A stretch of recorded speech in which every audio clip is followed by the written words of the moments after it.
Do you trust me? In theory. Then close your eyes.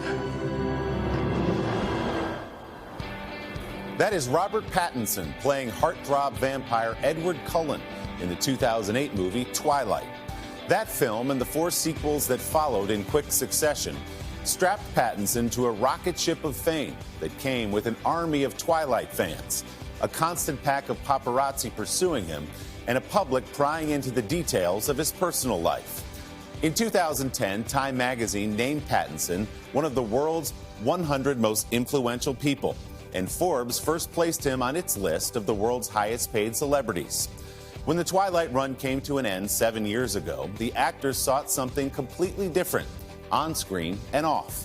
He began a run of small independent films, like his latest, The Lighthouse, where he and Willem Dafoe play isolated lighthouse keepers slowly driven mad in performances already stirring awards conversation. Robert and I got together here in New York for a Sunday sit-down. Severance without pay? Severance without pay! Are you trying to ruin me? I was thinking to myself, how would I describe this film to someone? And I couldn't come up with a great answer. What would you describe? Oh, God, I thought you were going to tell it for me. And I was like, thank God. I thought you've... this is all you, man. This is the question I cannot answer. This is all you. It's about 2 guys. Essentially, it's about 2 guys in a lighthouse. And they don't know what's going on either. Robert Pattinson's new film, The Lighthouse, is better seen than described. You ain't no copper. You ain't the president. You ain't my father. And I'm sick of you acting like you is. Shot entirely in black and white and in a frame that ignores today's widescreen movie technology, the film has a distinctly vintage look. What did you think about that presentation when you first heard it be shot that way? It's so shocking to people that it's funny because you see people going further and further and further in the other direction. Like if you're working with widescreen, kind of getting more and more computer-generated stuff, spending hundreds of millions of dollars in the budget. And you kind of just make the screen smaller and people are like, whoa. Easy! Quit your flailing, lad! I ain't! Keep still! I am! How did you get ready for a performance like this in terms of creating that character but also knowing you were going to be doing battle with Willem for 2 hours? I've seen so many amazing performances that Willem's done. I know he can bring a level of intensity that like hardly any other actors can do. And there was so much good stuff on the page that it just felt like it was sort of down to you to mess it up a little bit. Willem seems like he has infinite ways of playing a scene, whereas I kind of had like 3 ideas. Pattinson was born in London. His mother was a booker for a modeling agency. His father, an antique car salesman. Pattinson was 13 when his parents encouraged him to join a drama club to overcome his shyness. I was working backstage because I liked a girl who went there. That's like literally the only reason I joined it. I did a play called Tess of the D'Urbervilles. They're playing Alec d'Urberville and I'm screaming at Tess and I saw these 2 people in the audience who were both kind of like absolutely horrified by this scene. And I was like, whoa, I'm getting high off this. Pattinson was hooked, but he had a problem. He absolutely dreaded the audition process. I used to get so paralyzed with anxiety before auditions and stuff that you'd do it and I couldn't do anything in the audition. And I think I'd been trying to figure out a way for so many years to get rid of the anxiety by trying to calm yourself down, and it never worked, and nothing ever worked. You've done pretty well with your auditions, I've noticed. I just sort of, you just need one. You just need one to work. The one came in 2005 when Pattinson was cast as Cedric Diggory, a small role in the highest-grossing film of that year, Harry Potter and the Goblet of Fire. Who are you? What do you want?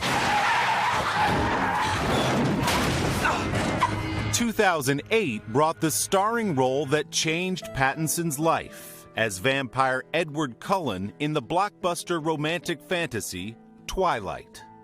You better hold on tight, Spider Monkey.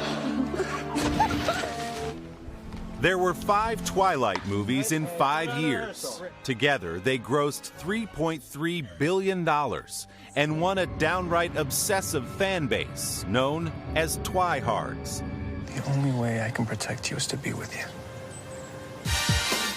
As Pаттinson was splashed on the covers of tabloids and chased by paparazzi, he attempted to turn down the temperature on his own fame. Anything which comes that quickly, like, unless you're giving people, feeding people novelty like the whole time, that seems to be the only way to maintain that kind of flame of celebrity. And I wasn't doing that at all. So it's kind of, I didn't even try to maintain it. With the end in 2012 of the Twilight franchise, Pаттinson turned to independent art films that earned him critical acclaim, if smaller audiences.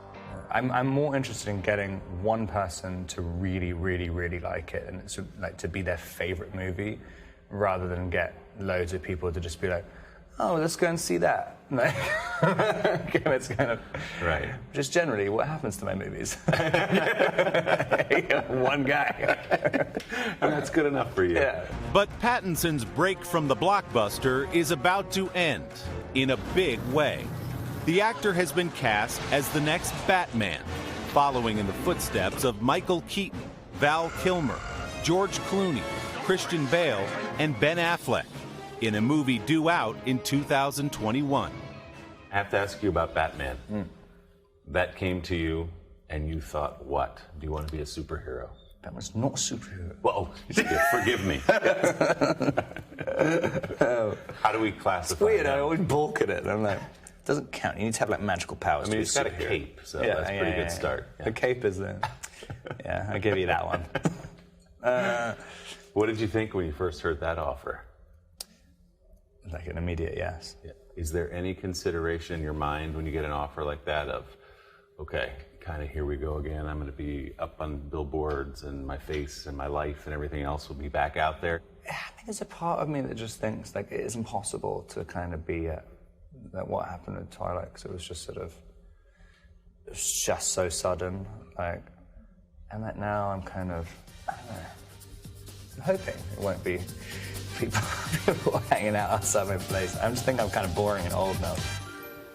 You got to wait a couple years for Batman, but The Lighthouse is in theaters now. Our thanks to Bar Culicino here in New York for hosting our conversation. To hear Robert talk more about stepping into the role of Batman, check out our web extras at today.com/Sunday. And don't forget to subscribe to the Sunday Sit Down podcast to hear the entire unedited interview with Robert Pattinson. You can find it on Apple Podcasts or wherever you get yours.